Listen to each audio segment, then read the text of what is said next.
আমাদের রেল লাইনে গেছে বাক্সমুলের। দেখেন কি পরিমাণে খাবার নিয়ে মানুষ ধারে দিছে। খুব দ্রুত হয়তো খাবারগুলো আমাদের গ্রামে যাবে।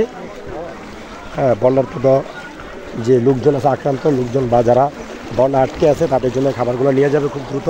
ট্রাকে ট্রাকে বরড করে খাবার নিয়ে আসছে, স্পিডবোট দিয়ে, বিভিন্ন আমরা একটুকে ভেড়া দিয়ে দেখালাম, বিভিন্ন জায়গা দিয়ে কিন্তু আসলে বিভিন্ন এই যে কলকাতার ভেলা যেটা বলি আমরা, হ্যাঁ, এবং খাবারগুলো যাচ্ছে ট্রাকে ট্রাকে। খাবার কিন্তু আমাদের এই সাধারণ মানুষের জন্য কিন্তু আসছে। এই খাবারগুলো আমাদের এলাকা যাচ্ছে বাক্সমুল গ্রামে। অনেক খাবার আসছে, অনেক খাবার। ঠিক আছে,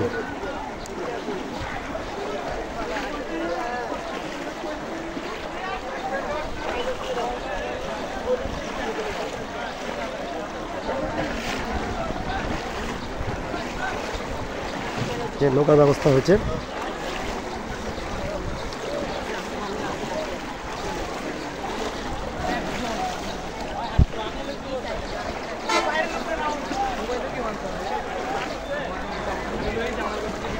ভাই ভাই এটা খাবার নিবেন?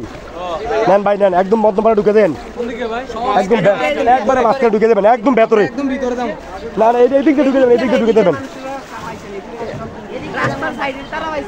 ভেতরে তারা পায় নাই। এরপরে কেউ যদি বলে ভাই আমি পাই নাই দিবেন, কেউ তার মিথ্যা কথা বলবো না এই মুহূর্তে, ঠিক আছে?